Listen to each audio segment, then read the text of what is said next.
मागच्या भागात आपण बघितलं झिरो कंडिशनल आणि फर्स्ट कंडिशनल. या भागात आपण बघणार आहोत सेकंड कंडिशनल आणि थर्ड कंडिशनल.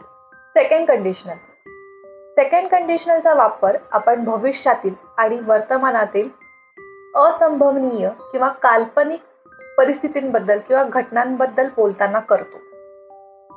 एक्झाम्पल बघूया. If I were a heroine I would do every film with Shahrukh Khan.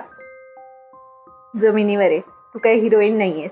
अरे मला माहितीये मी हिरोईन नाही, मी तेच म्हणतीये. मी इमॅजिन करते.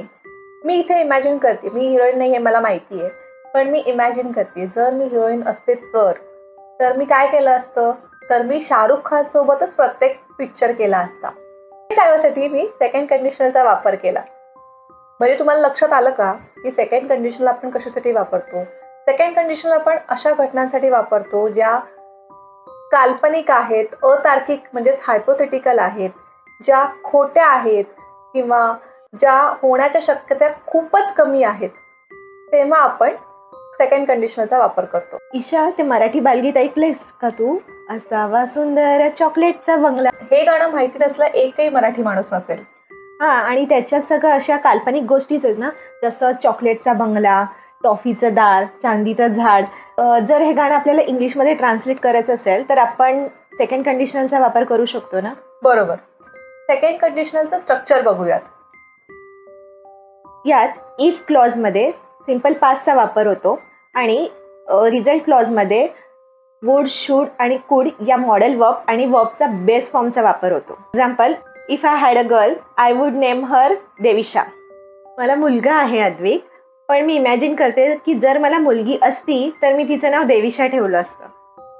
पुढचं उदाहरण बघूयात. समजा तुम्ही एखाद्याला सांगताय की बाबा मॅनेजर सोबत अप्रेझल मीटिंग होती आणि त्यांना मॅनेजरने मला विचारलं तुला काही प्रॉब्लेम्स आहेत का, तर ते मला शेअर कर. पण मी ते नाही सांगू शकले आणि हे तुमच्या मैत्रिणीला तुम्ही हे सांगताय आणि त्या मैत्रिणीने असं म्हटलं की बाबा अरे मी तुझ्या जागी तर मी हे नक्कीच केलं असतं, नक्कीच त्याला शेअर केलं असतं. तर हे तुम्ही सेकंड कंडिशनल वापरून कसं कराल हे आपण बघूयात. ईशा, काल माझी मॅनेजर बरोबर मीटिंग होती अप्रेझलसाठी आणि त्यांनी मला विचारलं की तुला काही इश्यू आहेत का. मला इश्यू होते पण मी नाही सांगू शकले. If I were you I would tell हिम.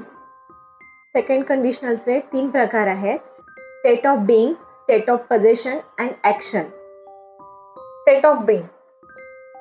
जर मी अशी असते तर किंवा मी एखाद्या व्यक्तीच्या जागी असते तर अशा प्रकारची वाक्य जर सांगायची असतील इंग्लिशमध्ये तर आपण सेकंड कंडिशनलचा वापर करतो. एक्झाम्पल बघूयात. If I were you I would not do this. म्हणजे मी जर तुझ्या जागी असते ना तर मी हे कधीच केलं नसतं. If I were 22 I would travel the world.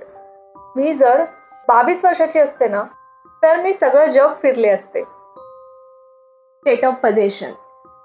माझ्याकडे हे आहे किंवा नाही आहे याच्यावरून ठरेल की मी पुढे काय करणार आहे. हे सांगताना आपण सेकंड कंडिशनलचा वापर करतो. Example, even if I had money I would not give it to you. म्हणजेच आता माझ्याकडे पैसे नाही आहेत पण जर पैसे असते तरी मी तुला दिले नसते. Second, if I got an invitation I would attend the party. म्हणजेच मला इन्व्हिटेशन मिळालं नाही आहे पण जर मिळालं असतं तर मी पार्टीला गेले असते. ॲक्शन. सेकंड कंडिशनलचा वापर आपण अशा वेळेस करतो जेव्हा आपण वर्तमान काळातल्या एखाद्या घटनेबद्दल किंवा परिस्थितीबद्दल बोलत असतो. जसं if I got that job I would be happy. म्हणजेच मी असं वर्तमान काळात म्हणते जर मला तो आता जॉब मिळाला तर मला खूप आनंद होईल. Second example, if you got $1 million what would you do with all that money. याच्यामध्ये मी समोरच्या माणसाला विचारतीये जर तुला आत्ता वर्तमान काळात $1 million मिळाले तर तू त्या एवढ्या सगळ्या पैशांसोबत काय करशील. बऱ्याचदा सेकंड कंडिशनलमध्ये इफ क्लॉजमध्ये सिम्पल पास्ट सोबत इन्फिनिटिव्ह म्हणजेच टूचा वापर केला जातो. त्यामुळे वाक्य अधिक नम्र आणि तात्पुरत्या स्वरूपाचे बनते. Example, if the Yamuna were to cross the danger mark there would be no other option but to close down the bridge. म्हणजेच जर यमुनाने धोक्याची पातळी ओलांडली तर आपल्याकडे ब्रिज बंद करण्यापासून कुठलाही पर्याय उरत नाही. सेकंड कंडिशनलमध्ये इफ क्लॉजमध्ये तुम्ही इफच्या ऐवजी वरचा वापर करू शकता. Example, were he honest I might feel sympathy for him. जर तो प्रामाणिक असता तर मला त्याच्याबद्दल दया वाटली असती. आता आपण वळूयात सेकंड कंडिशनल वापरताना होणाऱ्या चुकांकडे. बऱ्याचदा लोक इफ क्लॉज मध्ये सिंपल पास्ट ऐवजी विल वापरतात, जे चुकीचं आहे. एक्झाम्पल बघूया. If he will win the lottery he will buy a car. हे चुकीचं वाक्य आहे. बरोबर वाक्य आहे if he one the lottery he would buy a car. दुसरी चूक अशी आहे, इफ क्लॉज मध्ये आपण सगळ्या सब्जेक्ट सोबत, सिंग्युलर असू दे किंवा प्लुरल असू दे, त्याच्यासोबत आपण वरचा वापर करतो, वॉजचा वापर करत नाही. म्हणजेच I, he, she, it, we, you, they या सगळ्या सब्जेक्ट सोबत आपण वर वापरतो, वॉज वापरत नाही. Example, I was you I wouldn't do this. हे चुकीचं वाक्य आहे. I were you I wouldn't do this हे बरोबर आहे. आता आपण सेकंड कंडिशनलची समरी बघूया. सेकंड कंडिशनलचा वापर आपण भविष्यातील किंवा वर्तमान काळातील काल्पनिक, अतार्किक, खोट्या गोष्टींबद्दल बोलताना करतो.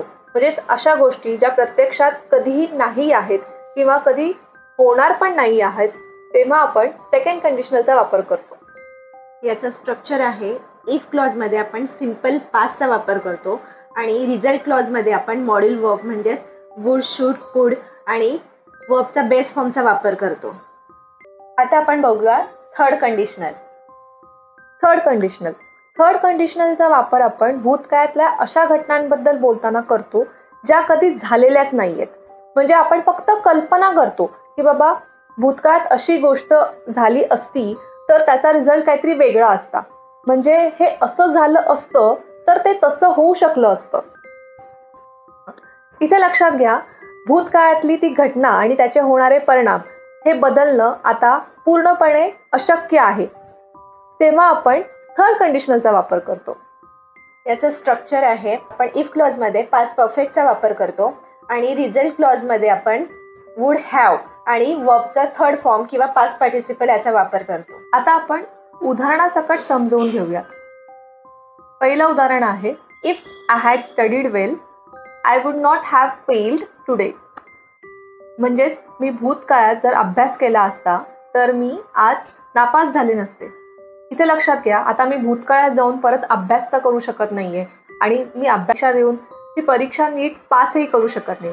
म्हणजेच इथलं कंडिशन आणि रिझल्ट हे बदलणं दोन्ही अशक्य आहे. म्हणून मी थर्ड कंडिशनलचा वापर करते. If you had told me earlier I would not have scolded you. म्हणजे जर तुम्हाला हे आधी सांगितलं असतं तर मी तुला ओरडले नसते. त्याच्यामध्ये ही कंडिशनल आणि रिझल्ट हे दोन्ही बदलणं अशक्य आहे, कारण त्याने हे सांगितलं नाही त्यामुळे माझं त्याला ओरडून झालेलं आहे. हे तर मी आता चेंज करू शकत नाही. If I hadn't overslept I would not have miss the bus. म्हणजेच मी वेळेवर जागी झाली नाही त्यामुळे माझी बस चुकली. आता इकडे मी भूतकाळात जाऊन लवकर उठून मला माझी बस मिळेल असं होणार नाही. म्हणजे भूतकाळातील कंडिशन आणि रिझल्ट हे दोन्ही मी चेंज करू शकत नाही, म्हणून इकडे मी थर्ड कंडिशनल वापरते. अजून काही उदाहरणं बघूयात. If you had told me I definitely would have remembered. If Virat Kohli had played well RCB would have definitely won the match. If we had known about the traffic earlier, we wouldn't have been late for the meeting. If she had listened to me, she would not have gotten into trouble. If Seema hadn't ruined it, it would have been better. If I had known conditional earlier, my English would have been better. Third conditional मध्ये तुम्ही हॅडच्या ऐवजी कुड किंवा might याचा वापरही करू शकता. Example, if they had told me I might have been able to help. आता बोलूयात थर्ड कंडिशनलचा वापर करताना होणाऱ्या चुकांकडे. पहिली चूक अशी आहे, बरेचसे लोक थर्ड कंडिशनलचा वापर भूतकाळातील रिअल सिच्युएशन बद्दल बोलताना करतात. पण तुम्ही हे लक्षात ठेवा, थर्ड कंडिशनलचा वापर हा भूतकाळातील अनरिअल सिच्युएशन बद्दल बोलताना करतात. म्हणजे अशा घटना ज्या कधीच झालेल्या नाही आहेत. बरीचशी लोक इफ क्लॉज मध्ये पास्ट परफेक्ट ऐवजी पास्ट टेन्सचा वापर करतात. जसं की if India one the match I would have dance. हे चुकीचं वाक्य आहे. बरोबर वाक्य असं आहे, if India had one the match I would have danced. आता आपण थर्ड कंडिशनलची समरी बघूया. थर्ड कंडिशनलचा वापर अशा वेळेस होतो जेव्हा आपण भूतकाळातील अनरिअल सिच्युएशन्स बद्दल बोलत असतो, म्हणजे अशा घटना ज्या कधीच झालेल्या नाहीयेत. आणि हे लक्षात ठेवा, भूतकाळातील त्या घटना किंवा त्याचे होणारे परिणाम हे आपण बदलू शकत नाही, ते बदलणं अशक्य आहे, तेव्हाच आपण थर्ड कंडिशनलचा वापर करतो. त्याचं स्ट्रक्चर आहे, इफ क्लॉजमध्ये आपण पास्ट परफेक्ट टेन्स आणि रिझल्ट क्लॉजमध्ये आपण वुड हॅव, म्हणजेच वर्बचं फर्स्ट फॉर्म किंवा पास्ट पार्टिसिपल याचा वापर होतो. मी तुम्हाला मराठीत एक वाक्य देते, त्याचं तुम्ही इंग्लिशमध्ये ट्रान्सलेशन करायचं आहे थर्ड कंडिशनलचा वापर करून. जर तुम्ही पार्टीला गेला असतात तर तुमची मोठ्या लोकांसोबत तर भेट सगळे झाली कंडिशनल असती. शिकून झालेले आहेत. आमचा पहिला भाग आणि दुसरा भाग पूर्णपणे बघाल, म्हणजे तुम्हाला सगळे कंडिशनल समजून घेता येतील आणि ते कसे वापरायचे आहेत हेही कळेल. आणि जर आमचे व्हिडिओज तुम्हाला आवडले असतील तर आमच्या चॅनलला लाईक, शेअर आणि सबस्क्राईब करायला विसरू नका. See ya!